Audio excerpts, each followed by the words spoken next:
The dam collapses downriver from the Zaporizhzhia nuclear plant, sparking fears, you can imagine, about nuclear safety. The UN's nuclear watchdog says there's no immediate risk and says they have enough water for months. You're seeing there in your map roughly the position of it. But the head of the International Atomic Energy Agency has been quoted by Russian state media saying they won't be able to keep pumping cooling water from a reservoir to the plant if the water level drops too low. Well, to explain all this, the IEA's Director General, Rafael Mariano Grossi, joins me now live from Vienna. Mr. Grossi, great to have you on the show. Thank you very much for taking the time to speak to us. Bring us up to date, if you could, on the situation as you understand right now at the Zaporizhzhia nuclear power plant. Thank you. Thank you very much. As always, a pleasure to talk to you. What I can say, we are monitoring this by the minute, I should say, since this occurred yesterday. The levels of the water are, of course, going down, decreasing quite rapidly.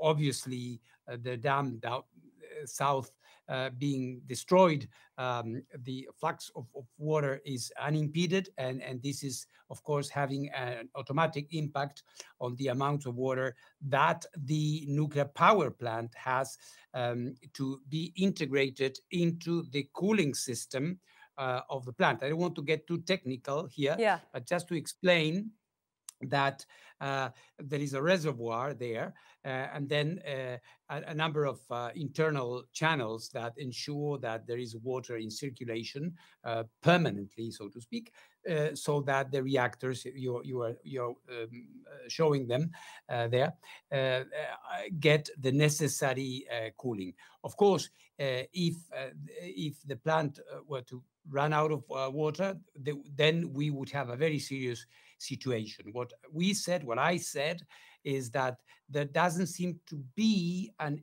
imminent risk of a dry up of the water available there, but the situation is serious.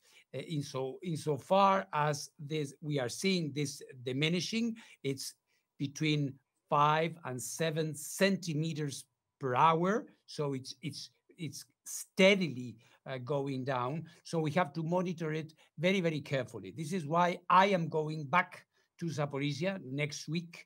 I've been there already twice, and I'm going to return there with a reinforced team of nuclear safety experts from the IAEA to have a more complete, more comprehensive assessment of where we are.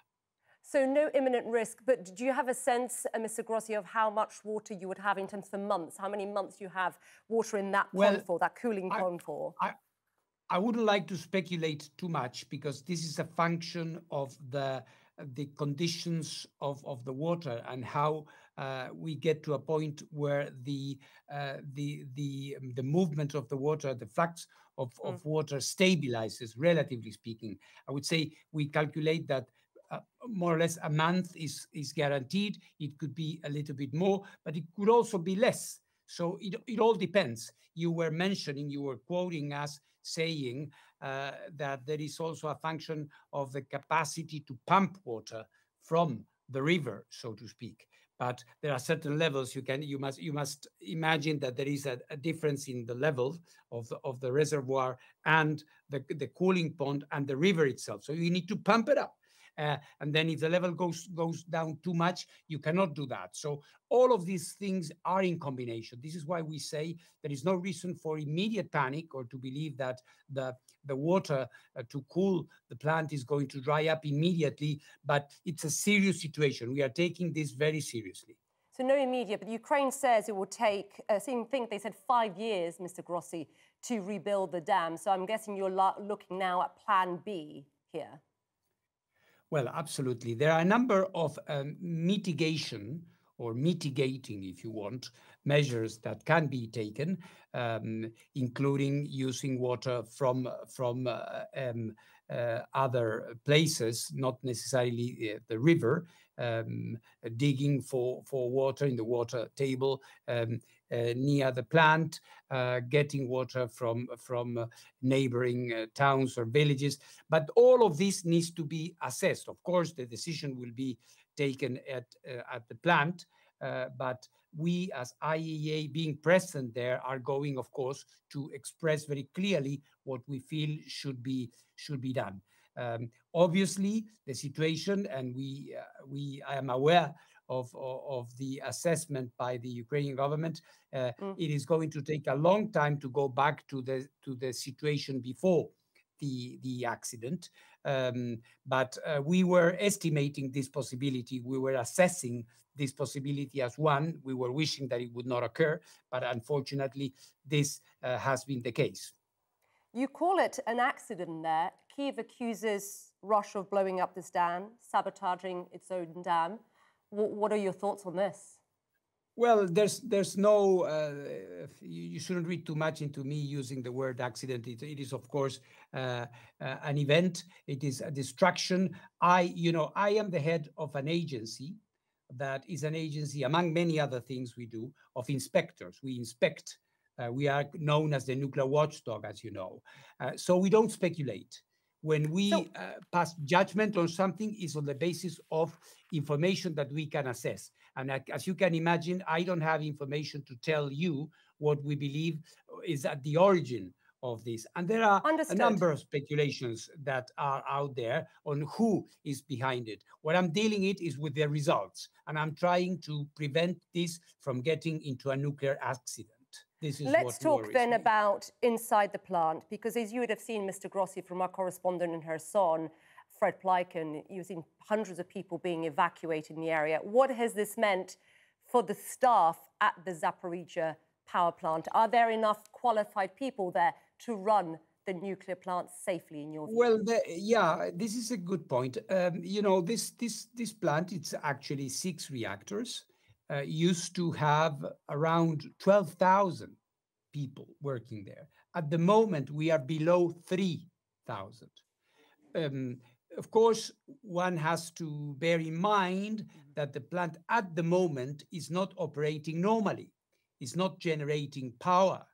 So it is at a very low level, at a low regime. So in this very low level operation, we call it in the jargon shutdown, you need far less people that you would need if the plant was operating as in peacetime, which is not the case now. But it's a matter that worries us, and I have been discussing this in Moscow and in Kiev, because quite clearly a situation like this is not sustainable for too long. There will be a moment where a decision will have to be taken as to whether the plant will be restarted or not.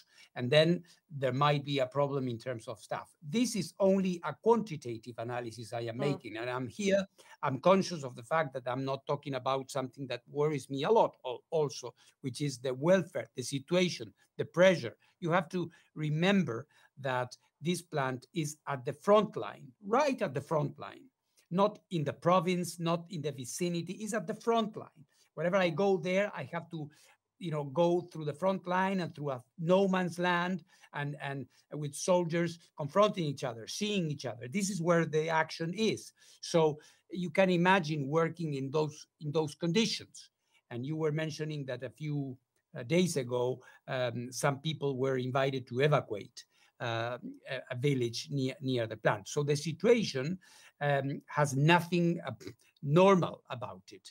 It is very abnormal, and the levels of stress and anxiety are enormous. We are trying to help in that regard as well. I can't imagine the stress that they are all feeling. Mr. Grossi, appreciate you taking the time to speak to us this evening. Thank you, sir.